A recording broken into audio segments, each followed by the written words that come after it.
जैसे ही रात होती तो उन्हें किसी के कुछ खाने की अजीब सी आवाजें आती रहती थी और सुबह किसी न किसी के घर के पत्थर की बनी चीज गायब मिलती।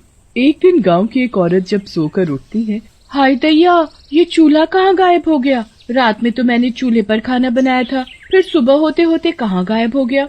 उस औरत की तरह गांव की कुछ औरतों के साथ भी ऐसा ही हुआ। एक रात गांव की एक औरत रात को मटके में पीने के लिए पानी भरकर रख देती है और जब सुबह होती है तो वहाँ पर मटके को ना पाकर वो भी हैरान होती है। मुझे अच्छे से याद है, रात को मैंने मटके में पानी भरकर रखा था, फिर ये अचानक सुबह सुबह कहाँ गायब हो गया? अब तो गांव में इसी तरह किसी न किसी के साथ कुछ न कुछ अजीब घटना जरूर होती रहती थी। कभी उनके घर के आंगन में लगे पत्थर गायब हो जाते तो किसी का पत्थर से बना पूरा का पूरा घर ही गायब हो जाता। गांव में धीरे धीरे करके गांव के सभी जगह से पत्थर गायब होने लगे थे, जिससे गांव के सभी लोग परेशान होने लगे थे। एक रात साहूकार और उसकी पत्नी रात को खाना खाकर सो जाते हैं और जैसे ही आधी रात होती है तो साहूकार की पत्नी को किसी के कुछ पत्थर जैसी चीज के खाने की अजीब सी भयानक आवाज सुनाई देती है तो उसकी नींद खुल जाती है।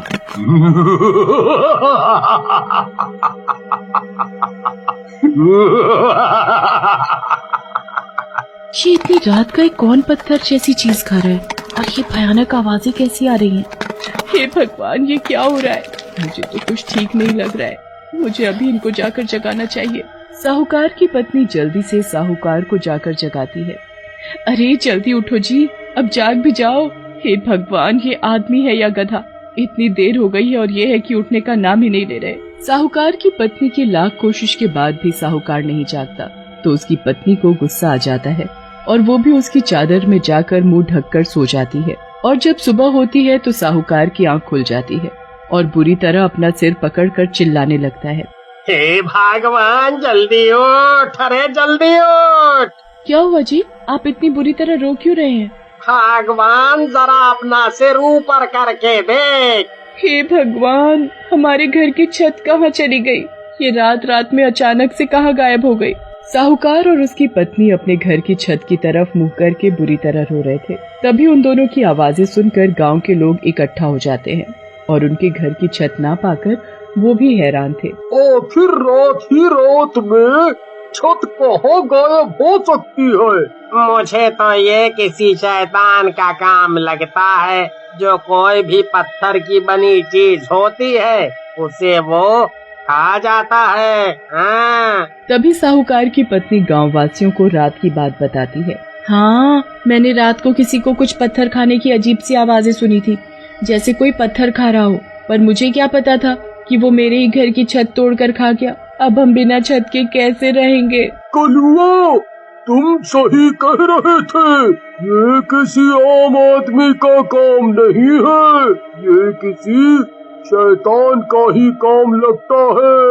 अब हम सबको बड़ी सावधानी से अपना अपना ध्यान रखना होगा और पता लगाना होगा कि आखिर ये भूत कौन है और ये हमारे गांव के पत्थर क्यों खा रहा है।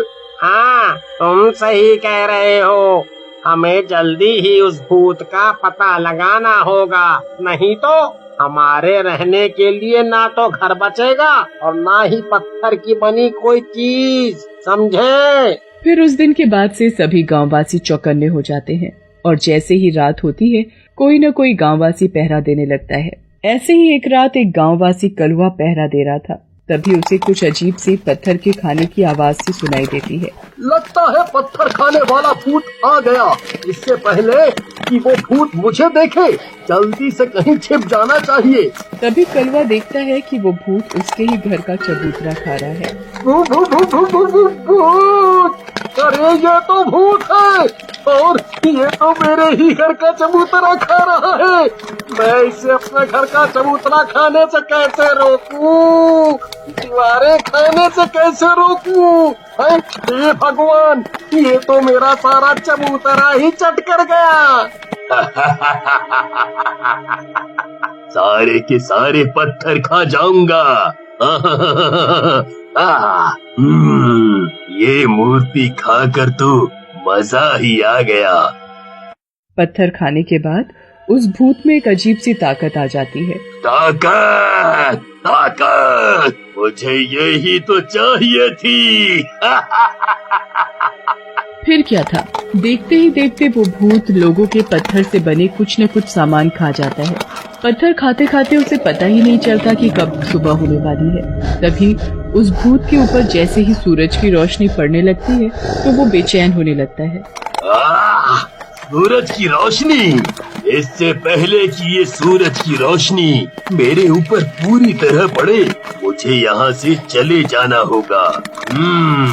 फिर देखते ही देखते वो भूत जल्दी जल्दी भाग जाता है। कलवा भी जल्दी से गाँव वासियों को जाकर भूत के बारे में सारी बात बताता है। मैंने भूत को देखा, वो और कोई नहीं बल्कि भूत ही कर रहा है, जो हमारे घर के ईंट पत्थर खा रहा है। और ये कोई नहीं, पत्थर खाने वाला भूत है। वो पत्थर तो ऐसे खाता है जैसे कोई बहुत ही स्वादिष्ट खाना मिल गया हो। और तो और उसे पत्थर खाने के बाद एक अजीब सी ताकत मिलती है।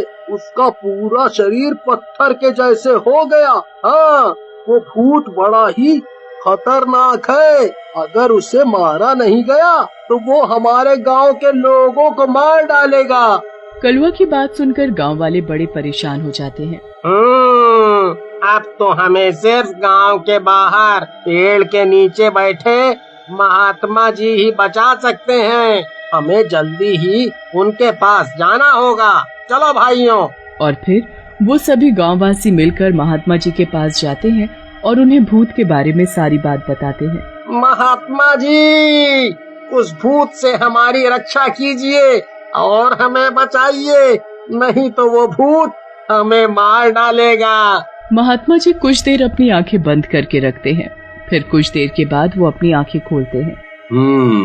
देखो, वो भूत बड़ा ही खतरनाक है। अगर उसे मारा नहीं गया तो वो किसी को नहीं छोड़ेगा। महात्मा जी, उस भूत से बचने का कोई तो उपाय होगा। हाँ, उससे बचने का एक ही उपाय है, सूरज की तेज रोशनी। उसे सूरज की रोशनी में ही मारा जा सकता है। अब जल्दी जाओ, इससे पहले कि वो तुम्हारा पूरा गांव ही खत्म कर दे। उससे पहले तुम उसे जाकर मार दो। और हाँ, जैसे ही सूरज की पूरी रोशनी भूत पर पड़ने लगे तो तुम ये भभूत उस भूत पर डाल देना।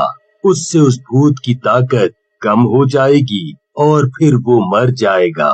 फिर सभी गांववासी महात्मा से भभूत लेकर वापस आ जाते हैं और भूत को मारने के लिए वो सभी एक जगह बहुत सारे पत्थर लाकर इकट्ठा कर देते हैं और उन पत्थरों के ऊपर एक बड़ा सा तंबू बना देते हैं, जिससे कि भूत को रोशनी का पता ही न चले। फिर वो सभी रात होने का इंतजार करने लगते हैं और जैसे ही रात होती है तो तभी कुछ देर बाद ही वो भूत आ जाता है और बहुत सारे पत्थर देखकर तो वो पागल सा ही हो जाता है। इतने सारे पत्थर खाकर तो मैं और भी ज्यादा ताकतवर बन जाऊंगा। और फिर मेरा शरीर भी पत्थर का हो जाएगा, फिर मुझे कोई नहीं मार सकेगा। भूत इतने सारे पत्थर देखकर उन्हें खाने लगता है। गांववासी भी उसकी नजर बचाकर पत्थर खत्म होने से पहले और पत्थर लाकर रख देते थे। भूत पत्थर खाने में इतना मस्त था कि उसे पता ही नहीं चलता कि कब सुबह हो जाती है। और तभी गांववासी मौका देखकर उसके ऊपर बना तंबू हटा देते हैं तो उसके ऊपर सीधे सूरज की तेज रोशनी पड़ने लगती है, जिसकी वजह से उसे घबराहट होने लगती है। ये मेरे साथ क्या हो रहा है? मुझे इतनी घबराहट क्यों हो रही है? तभी वो भूत ऊपर की तरफ देखता है तो वो बुरी तरह चिल्लाने लगता है। बचाओ, बचाओ! धोखा! तुम सबने मेरे साथ मिलकर धोखा किया है। मैं तुम सबको नहीं छोड़ूंगा।